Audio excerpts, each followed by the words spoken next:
Rais Aam PBNU yang juga Ketua Umum Majelis Ulama Indonesia MUI Ma'ruf Amin meminta namanya tidak dicatut dalam aksi 212 Selasa ini.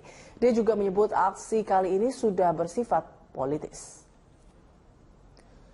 Dalam pertemuan dengan ulama NU Semadura, Ma'ruf menegaskan dirinya tidak pernah dilibatkan atau melibatkan diri dalam aksi 21 Februari ini. Mengingat aksi itu menurutnya sudah bersifat politis. Untuk itu Ma'ruf melarang umat Islam khususnya warga NU dalam ikut aksi kali ini.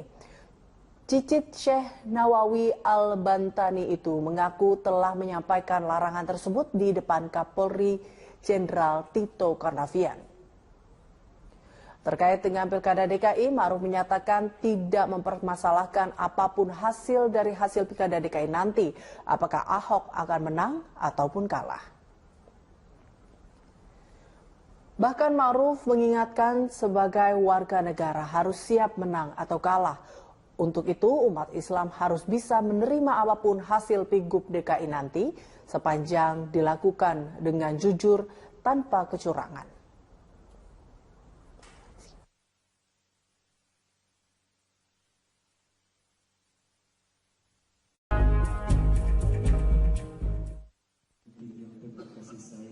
Sabtu 11 Februari 2017, serah terima laporan nota singkat pelaksanaan tugas dari Sony Sumarsono ke Basuki Cahayapurnama dilakukan di Balai Kota. Acara itu dihadiri pula Wakil Gubernur Jarod Saiful Hidayat dan para pejabat di lingkungan pemerintah Provinsi DKI Jakarta. Sebelum aktif kembali, Ahok sempat cuti selama 3,5 bulan untuk berkampanye di Pilkada DKI Jakarta. Tak selang lama Ahok menjalankan fungsi sebagai kepala daerah definitif, perseteruan lama dengan sejumlah anggota DPRD DKI Jakarta kembali mencuat. Sejumlah fraksi seperti fraksi PKS, Gerindra, P3 dan PKB dengan tegas menolak dan memboikot rapat bersama jajaran Satuan Kerja Perangkat Daerah atau SKPD Pemprov DKI sebelum adanya kejelasan status Basuki Cahayapurnama dari Kementerian Dalam Negeri. Mereka berdalih aksi itu bukan tindakan politis, hanya kekhawatiran produk pemerintahan yang dihasilkan akan dinilai cacat hukum. Jauh hari sebelumnya, Mendagri Cahyokumolo sudah menegaskan Basuki Cahayapurnama kembali menjalankan tugasnya sebagai Gubernur DKI Jakarta meski berstatus terdakwa.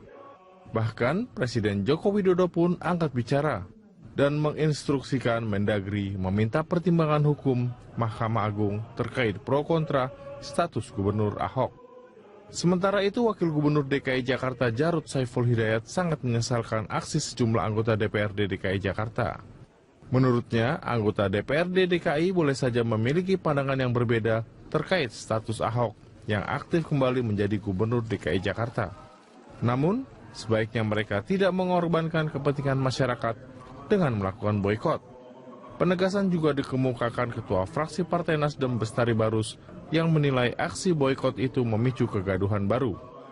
Seyogianya, DPRD DKI tidak memukul rata semua rapat-rapat pemerintahan berkaitan dengan status Ahok sebagai gubernur. Beberapa rapat berkaitan dengan kepentingan publik, misalnya tentang perumahan, transportasi dan juga lingkungan yang tentu saja kian terabaikan. DPRD boykot abaikan hak publik. Itulah topik dialog pagi ini. Pasca Ahok menjabat Gubernur DKI Jakarta kembali, persatuan lama antara Gubernur Basuki Cahayapurnama dengan anggota DPRD DKI Jakarta mencuat lagi. Sejumlah fraksi di DPRD memboikot tidak mau rapat dengan sejumlah SKPD Pemprov DKI. Untuk membahas topik tersebut, di studio telah hadir bersama kami pengamat Hukum Tata Negara Universitas Pelita Harapan, ada Mas Dwi Putra Nugraha. Selamat pagi Mas Dwi. Pagi, Mbak. Dan kita juga tersambung melalui telepon dengan Ketua Fraksi Partai Nasdem DPRD DKI, Bapak Bestari Barus. Selamat pagi Pak Bestari. Selamat pagi Eliza, selamat pagi masyarakat Jakarta, selamat pagi Pak Dwi. Saya ke Pak Bestari dulu. Pak Bestari, ini kalau kita lihat Partai Nasdem ini satu-satunya atau menyatakan fraksinya menolak aksi boikot yang dilakukan 4 fraksi lainnya di DPRD DKI Jakarta. Kita tahu ada PKS, Gerindra, P3 dan PKB yang melakukan aksi ini. Tanggapan Anda terkait dengan aksi boikot ini? Kenapa Anda menolaknya? Ya, nggak ada sih penolakan, sebetulnya itu cuma wacana-wacana aja itu. Gitu. Dan yang namanya tolak menolak itu terkait apa yang disampaikan Saudara Taufik dalam satu konferensi pers, itu bukan budayanya DPRD dan bukan tupoksi DPRD gitu. Jadi saya hanya merasa aneh saja. Ya ini kan cuma manuver-manuver politik biasa saja, tetapi itu sebetulnya dapat membuat masyarakat kan menjadi bingung gitu. Loh kok bisa begini begitu, dan menjadi khawatir. Nggak ada apa-apa di DPRD itu, saya di DPRD kami masih rapat-rapat kok. Oke, tapi Anda juga sempat menyatakan bahwa aksi boikot ini bila terjadi dengan sejumlah anggota DPRD ini akan memicu kegaduhan. Nah ini maksud dari kata-kata ini apa Pak Bestari? Ya iya dong. Kok bisa sembarangan kemudian mengatasnamakan DPRD gitu kan, jadi gaduh. Orang kita kan tetap saja seperti kami di fraksi Nasdem, kami tetap berkegiatan dan tidak merasa kemudian bahwa kami harus ikut-ikutan di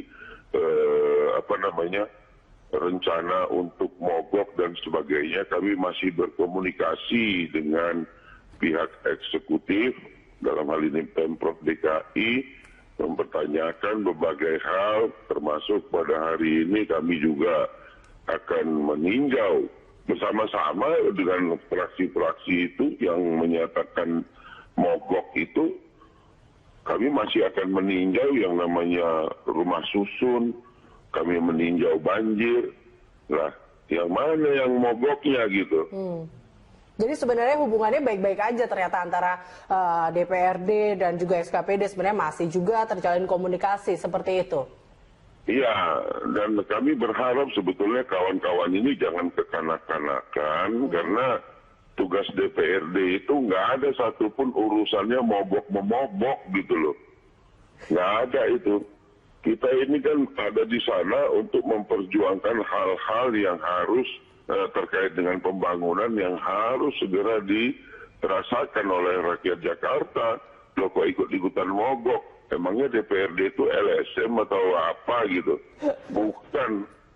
Ya, ini kalau Anda melihat bahwa pernyataan yang disampaikan oleh salah satu fraksi di DPR ini, Anda melihat bahwa ada nggak sih atau berbau-bau politisi? Karena apakah memang Anda sepakat bahwa aksi boikot ini yang dilakukan oleh sejumlah fraksi ini tidak ada unsur politiknya, atau memang mereka hanya khawatir saja dengan adanya cacat hukum dalam setiap keputusan yang diputuskan oleh gubernur ini? Cacat hukum apa? Gubernur itu bukan perorangan, itu institusi gitu loh. Jadi ini jangan jadi lawak-lawakan DPRD.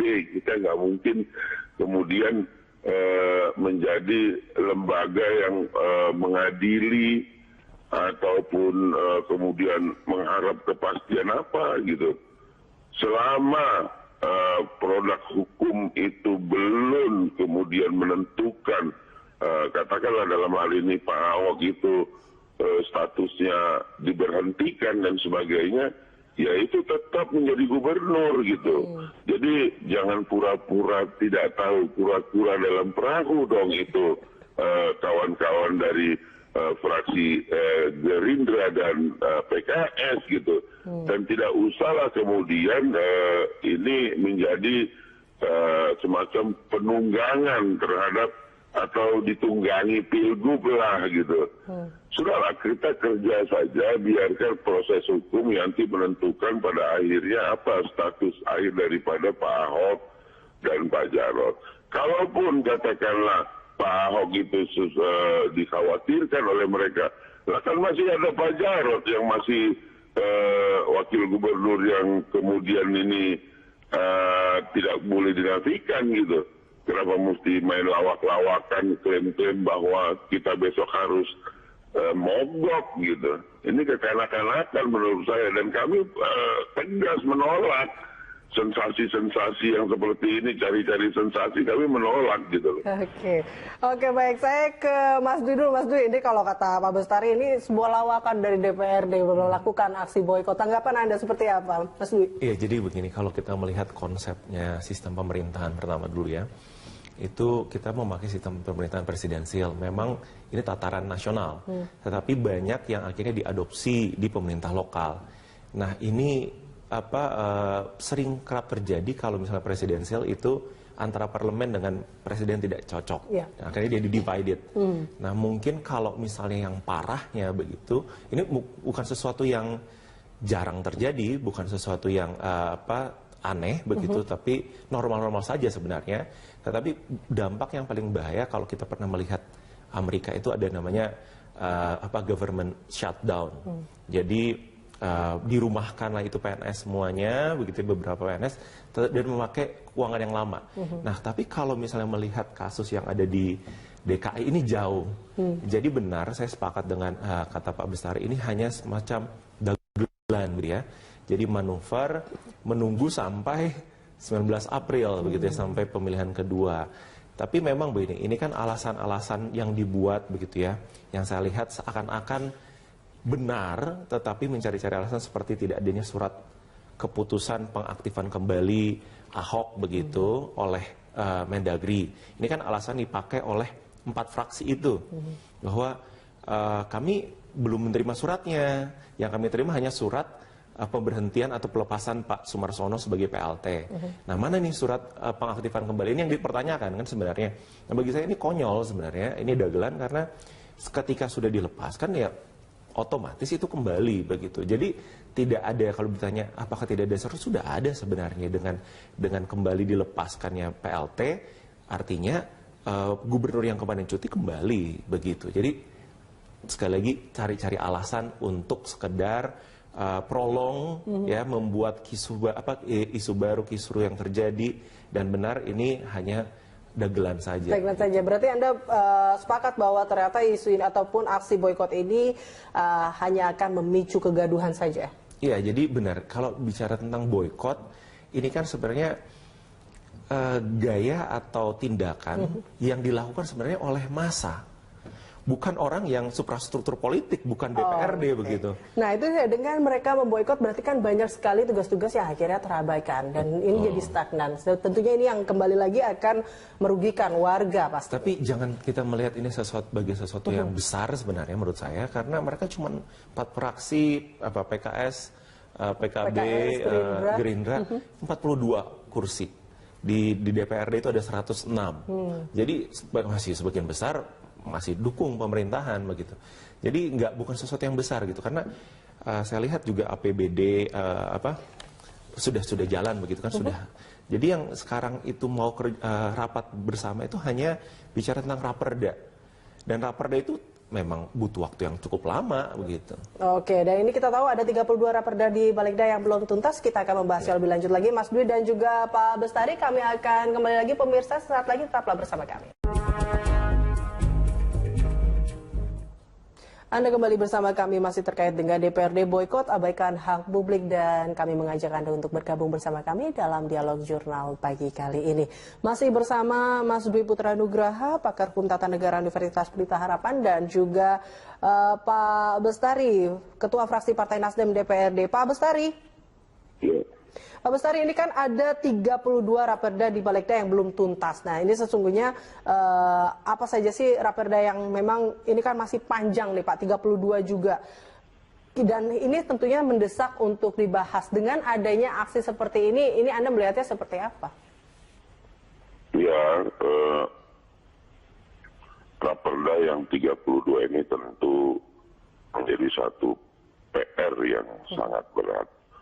Sementara teman-teman ini kemudian mengatakan akan mogok dan sebagainya yang sebetulnya itu tidak ada sama sekali diatur di dalam tata tertib Dewan Perwakilan Rakyat Daerah.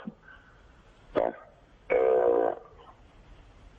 kami tentu menghimbau dalam hal ini kepada saudara Taufik dan saudara Sani, khususnya kepada saudara M. Taufik selaku pimpinan juga dari Balek Badan Legislasi,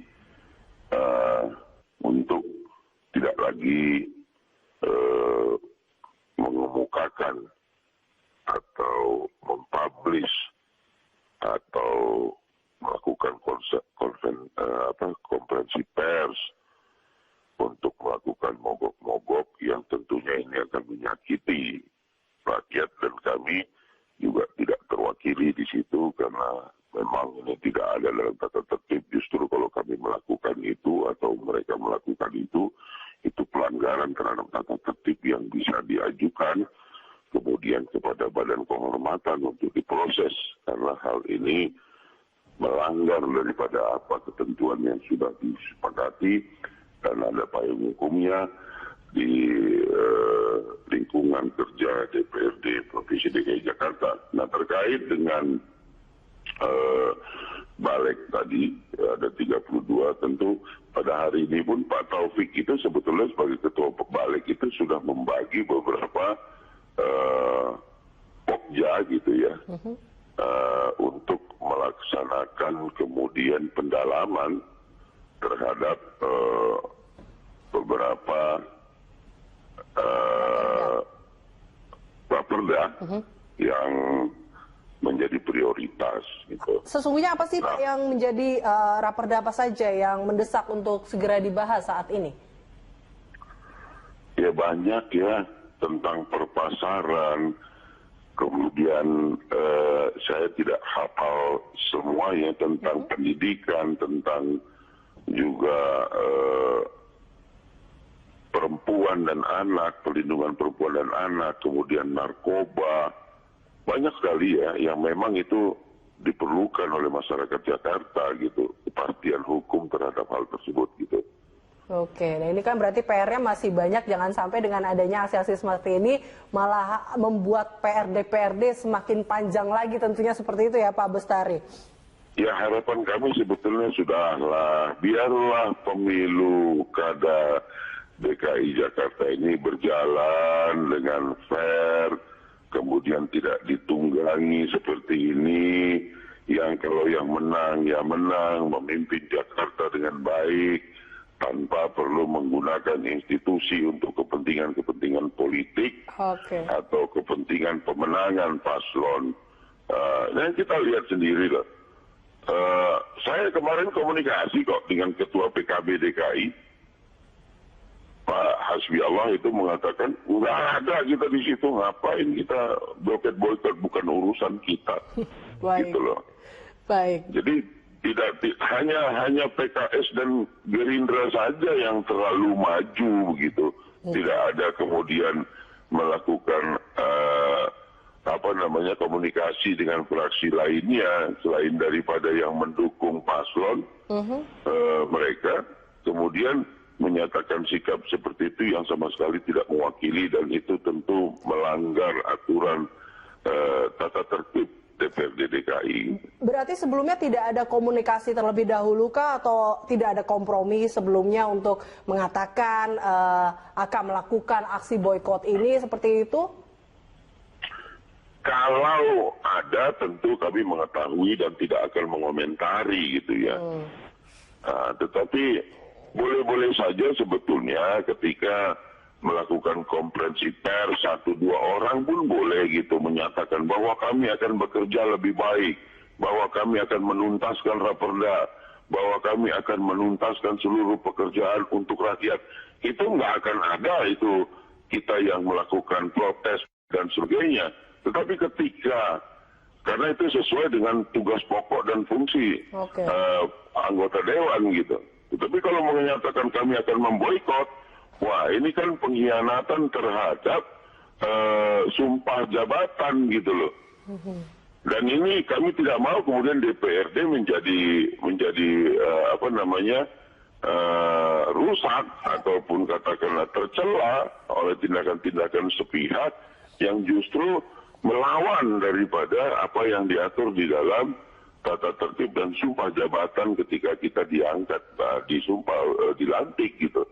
Nah ini saya rasa teman-teman ini mungkin emosi sesaat saja, ya lupa bahwa hal terkait status hukum dan lain sebagainya kepala daerah itu bukan ranahnya DPRD gitu. Ya. Itu tidak perlu dicampur adukan dengan kepentingan politik untuk pemenangan salah satu paslon gitu, dan menggunakan atribut-atribut DPRD untuk kemudian melakukan pemogokan atau mengumandangkan pemogokan DPRD dan sebagainya gitu. Saya kira itu.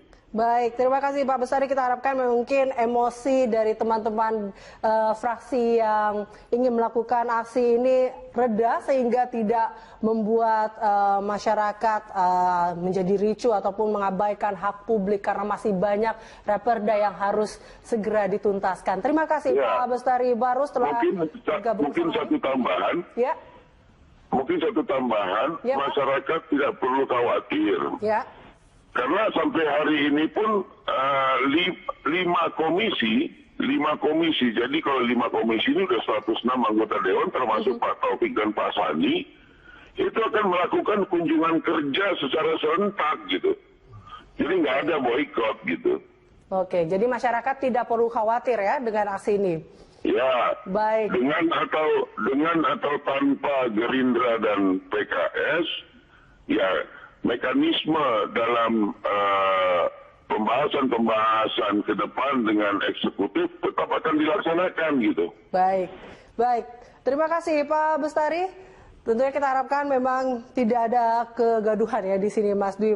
Tadi Ketua Fraksi Partai Nasdem DPRD Bestari Barus Rahardi bergabung bersama kami melalui saluran telepon dalam dialog Jurnal Pagi. Kembali ke Mas Dwi.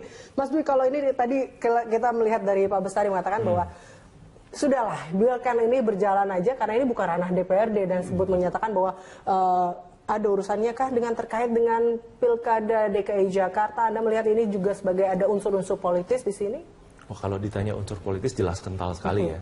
Jadi semua saya lihat semua yang terjadi memang bicara tentang Pilkada DKI gitu.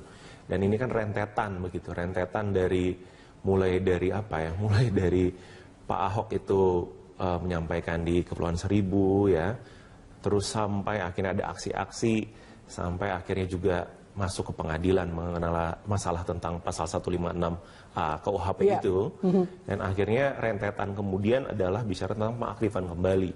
Nah, pengaktifan kembali ini yang akhirnya menjadi bola panas, bahkan kalau ditanya pada para ahli hukum gitu ya, ahli hukum ketatanegaraan, itu saya di grup WA juga banyak sekali yang berbeda pendapat satu dengan lain, apakah memang harus diaktifkan kembali atau diberhentikan sementara begitu, karena rumusan pasalnya, normanya itu tidak terang benderang begitu.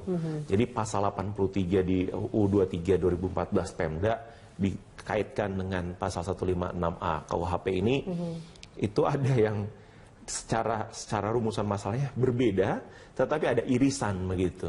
Berbedanya kalau di 156A itu jelas bicara tentang paling lama begitu ya, paling lama 5 tahun di penjara 5 tahun, ancaman karena menista agama. Tapi kalau 23 ini hanya hukuman dengan paling singkat 5 tahun.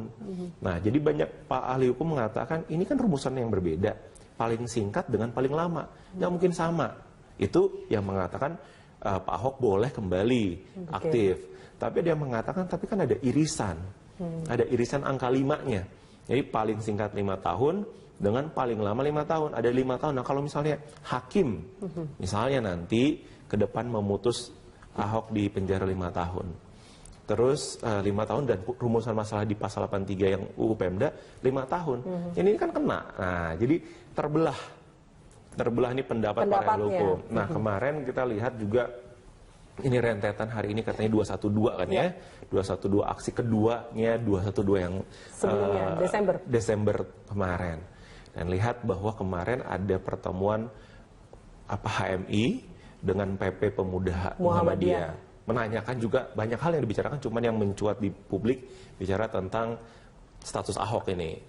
Nah, ditanyakan bahwa akhirnya mereka katanya Pak Presiden mengatakan, Pak Jokowi mengatakan kita tunggu saja hasil dari pengadilan. Nah, memang fatwa MA ini MA sudah mengatakan tidak akan mengeluarkan fatwa begitu ya, karena ini penafsiran akan UU. Dia tidak berwenang. Yang menafsirkan UU itu adalah MK. Ya, jadi dia tidak berwenang. Nah, ditanyakan akhirnya sekarang kita lihat bagaimana menunggu hukum yang apa, karena ternyata sudah ada gugatan kepada Petun terkait dengan pengaktifan kembalinya Pak Ahok begitu. Nah, jadi ya kata Presiden tunggu saja proses hukumnya, kita lihat bagaimana yang terjadi di hukum baru.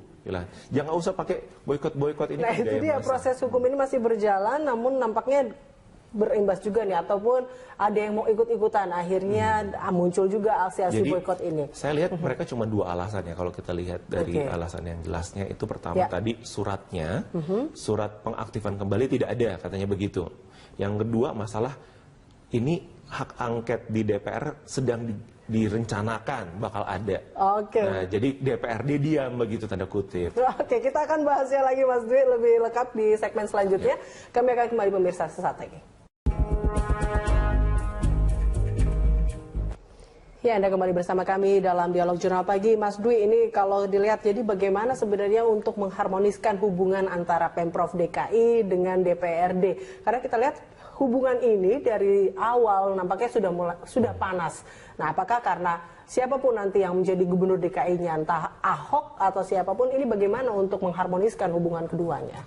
Jadi kembali saya tadi bilang bahwa pemerintah daerah itu kan sebagai tanda kutip imitasinya pemerintah nasional. Dan dalam hari ini kita memakai sistem presidensial. Saya tidak bicara tentang spesifik Ahoknya ya. Tapi ketika kita bicara tentang sistem presidensial, namanya divided government, itu suatu bawaan yang bakal terus terjadi. Maksudnya divided government jelas parlemen dengan presiden, kepala pemerintahan ini terbelah. Nah, banyak para ahli yang mengatakan bagaimana cara supaya menyehatkan itu. Ya, caranya adalah parlemen ini harus diisi orang partai-partai yang mendukung presiden. Jadi semakin besar mayoritas adalah pendukung presiden, pasti akan sama ininya. Ya, tetapi bukan hanya itu. Ternyata ada juga yang mengatakan, ada salah satu peneliti bahkan dari Indonesia mengatakan ini kembali kepada karakter pribadinya si pemimpinnya, kepala daerahnya atau kepala pemerintahannya. Nah, dalam hal ini ketika kita melihat begitu ya, Ahok dalam hal ini konteks ini karakter dia yang serba apa adanya, ceplas-ceplos begitu ya, dan kadang nyelekit begitu. Ini kan budaya politik yang kita belum pernah preseden lah, belum ada presidennya gitu. Selama ini kan kita punya budaya politik yang serba Jawa sentris, serba pelan gitu ya, kulonwon, pekuh gitu ya. Nah, sedangkan gaya ini kan gaya kalau mulang orang Belitung yang dekat dengan pantai suaranya kencang begitu. Nah, tapi ya cara pandangnya beliau akan suatu kebenaran itu cuma hitam dan putih, nggak ada abu-abu. Ya, caranya pandang Ahok. Jadi kalau misalnya lihat sekali lagi konstitusi Amerika sebagai pusatnya presidensial gitu ya, konstitusi pertama di dunia yang tertulis mengatakan bahwa yang paling besar kekuasaannya itu ada di tangan parlemen. Jadi epicentrum kekuasaan itu ada di parlemen. Nah, kalau teorinya Lord Acton bahwa power tends to corrupt, maka epicentrum dari kekuasaan itu parlemen, maka epicentrum korupsi itu ada di parlemen. Jadi wajar saja ketika kita memilih DPRD, kita juga memilih presiden, kita pengen mereka check and balances, saling mengkontrol begitu ya. Nah, ini yang terjadi memang ya akan terus seperti ini. Tapi permasalahannya adalah di mana mencari titik seimbangnya. Nah, kalau keadaannya seperti ini, boykot begitu ya, kita nggak usah takut sebenarnya, karena ada satu pengalaman Belgia itu selama 6 bulan tidak ada pemerintahan, tidak ada kepala pemerintahan yang fix karena tidak dipilih. Nah, tapi roda pemerintah ternyata tetap jalan. PNS tetap jalan. Ya, bagaimana pelayanan publik tetap jalan. Nah, ini permasalahannya yang kita lihat, boykot ini bukan boykot ke Ahoknya, tapi boykot kepada SKPD, Satuan Kerja Perangkat Daerah yang mau melayani masyarakat. Ini kan salah sasaran. Jadi dia mau nembak si A, tetapi yang kena B sampai Z begitu. Kena SKPD bahkan sampai rakyat. Nah, ini coba dilihat ya. Saya rasa bahwa kita rakyat sekali lagi jangan khawatir karena uangnya sudah diketok, tinggal masalah raperda. Raperda itu memang takes time. Jadi tetap bakal jalan. Cuman kalau berlanjut ini akan bahaya karena pemilihan nanti ada di pemilihan kedua kan April. Nanti inaugurationnya di Oktober. Jadi panjang. Tapi nggak usah khawatir begitu menurut saya. Karena tadi Pak Bestari mengatakan yang dikata kuncinya cuma 2 fraksi ternyata bukan 4 fraksi. Jadi tidak perlu dikhawatirkan ya. Jadi masyarakat tetap harus yakin optimis seperti itu. Baik, terima kasih Mas Dwi telah hadir bersama kami dalam Dialog Jurnal Pagi kali ini.